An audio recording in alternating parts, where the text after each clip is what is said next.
بسم اللہ الرحمن الرحیم۔ السلام علیکم ورحمۃ اللہ وبرکاتہ۔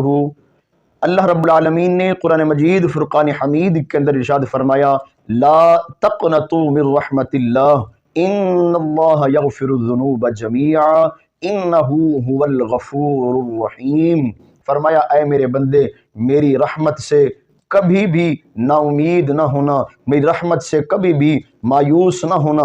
یعنی مراد کیا کہ تم کتنے ہی غلطیاں کوتاہیاں کیوں نہ کر لو، تم کتنے ہی گناہ نافرمانیاں کیوں نہ کر بیٹھو، تو فرمایا پھر یہ نہ کہنا کہ پتہ نہیں میرا اللہ مجھے بخشے گا کہ نہیں، میرا اللہ مجھے معاف کرے گا کہ نہیں۔ نہیں، فرمایا ہم تو مائل بکرم ہیں، کوئی سائل ہی نہیں، اور راہ دکھلائیں کسے کوئی رہروئے منزل ہی نہیں۔ فرمایا کوئی آئے تو صحیح ہمارے در دولت پر، فرمایا تمہارا کام ہے ہمارے در پہ آنا، التجا کرنا، فریاد کرنا تمہارا کام ہے، اور تمہاری فریاد کو سننا، تمہاری داد رسی کرنا، تمہاری دعاؤں اور التجاؤں کو قبول فرمانا۔ فرمایا یہ مجھے اللہ کا کام ہے، تم آؤ تو صحیح، تم توبہ کرو تو صحیح۔ نبی کریم صلی اللہ علیہ وآلہ وسلم، حضرت صفوان رضی اللہ تعالیٰ عنہ راوی ہیں اس فرمان مبارک کے، نبی کریم صلی اللہ علیہ وآلہ وسلم نے ارشاد فرمایا، اللہ تبارک و تعالی نے مغرب کے اندر توبہ کا ایک دروازہ بنایا ہے جس کی مسافت 40 برس یا 70 سال کی مسافت کے برابر ہے، اور فرمایا یہ دروازہ اس وقت تک کھلا رہے گا جب تک کہ سورج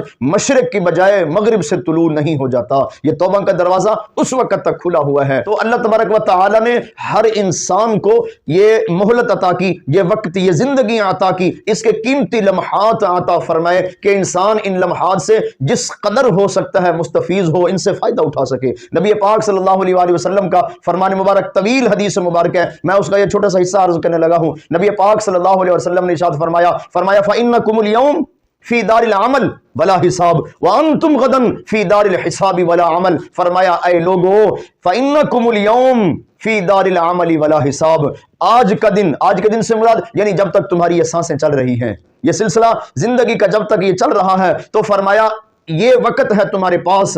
کس طرح کا وقت ہے؟ فرمایا فَإِنَّكُمُ الْيَوْمَ فِي دَارِ الْعَمَلِ وَلَا حِسَاب۔ فرمایا تمہیں مہلت دی گئی، تمہیں یہ خاص وقت عطا کیا گیا۔ فرمایا آج جتنا تم سے ہو سکتا ہے، مرنے سے پہلے جتنے اچھے عمل تم کر سکتے ہو کر لو، جتنے اعمال صالحہ، نماز، قرآن، جو بھی اچھے عمل کرنا چاہو تو آج تمہارے پاس وقت ہے، جتنے اچھے عمل کرو تو تم کر سکتے ہو۔ فرمایا آج عمل ہے، تم سے حساب کتاب کوئی نہیں ہوگا۔ آج جتنے تم عمل کرنا چاہو تو کر لو، کر سکتے ہو، آج عمل ہے، حساب کتاب کوئی نہیں ہے۔ وَأَنْتُمْ غَدًا فِي دَارِ الْعَمَلِ وَلَا حِسَاب۔ اور پھر فرمایا اس مہلت کے بعد، اس زندگی کے بعد، فرمایا پھر ایک اور دن آنے والا ہے۔ اس مہلت کے بعد، اس زندگی کے بعد پھر ایک اور دن آنے والا ہے۔ وہ دن کیسا ہوگا؟ فرمایا وَأَنْتُمْ غَدًا فِي دَارِ الْحِسَابِ وَلَا عَمَل۔ فرمایا وہ دن پھر ایسا ہوگا کہ جس دن تم سے فقط حساب لیا جائے گا، اس دن تمہارا عمل کوئی نہیں ہوگا۔ یہ کون سا دن ہے؟ قیامت کا دن، روز قیامت۔ وہاں صرف حساب کتاب ہے اس دن عمل کوئی نہیں ہے، کوئی نماز نہیں، روزہ نہیں، صدقات نہیں، حج نہیں، کوئی عمل بھی اس دن نہیں ہوگا۔ اس دن فقط ہر انسان سے اس کی زندگی کا حساب لیا جائے گا۔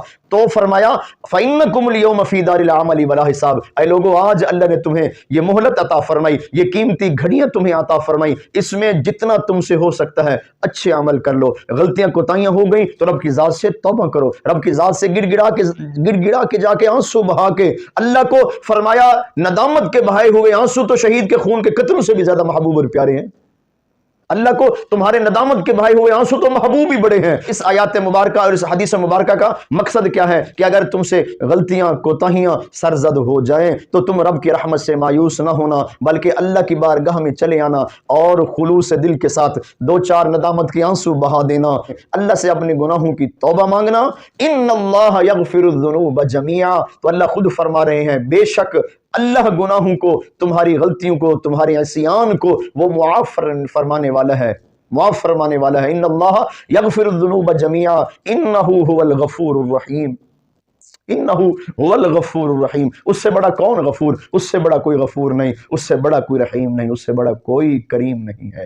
وہی اپنے بندوں پر سب سے زیادہ رحم فرمانے والا، سب سے زیادہ کرم فرمانے والا ہے، اور اپنے بندوں کی توبہ قبول فرمانے والا، اپنے بندوں کی لغزشوں سے، ان کی کوتاہیوں سے درگزر فرمانے والا ہے۔ اللہ پاک ہم سب کی مغفرت فرمائے، آمین۔ السلام علیکم ورحمۃ اللہ وبرکاتہ۔